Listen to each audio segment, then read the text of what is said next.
也那行政院伫昨昏嘛通过新的一期4年国家发展的计划，除了有设定经济成长率的目标，未来按算要达到平均3.6%。另外，每一个人平均 GDP 嘛要超过美金4万块，要赢过日本和南韩。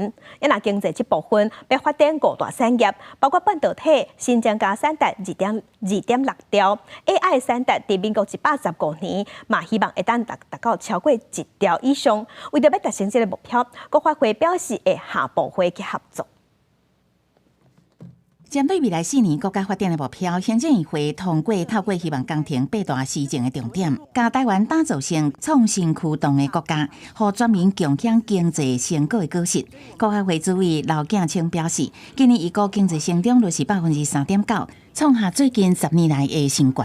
进口跟出口之间的差异，包括我们在民间的投资、跟政府的投资、跟民间消费。我们今年的民间投资应该是会超过5兆，这是史上第2次超过5兆。往后去看几个重大的投资，到明年还是一个很健康的数字。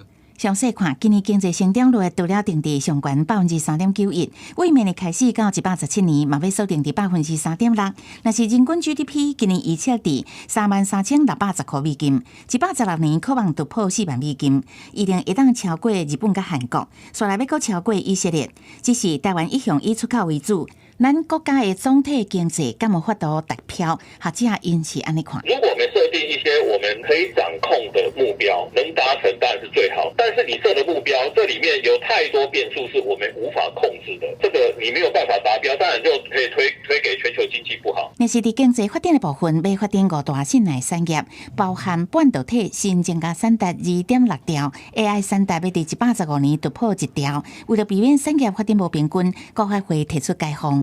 扩大社会投资是放在第1项，然后创新经济才是放在第2项。如果我要做创新经济，我可能均衡要先顾及。未来在产业聚落当中，除了半导体之外呢，我觉得在 AI 的相关的产业链，台湾能不能有更大的突破的空间？专家认为，这届国家发展计划要谨慎把国际政经局势的变化纳入袂使控制的变数，同时拟定实施计划，才有法度提升达标率。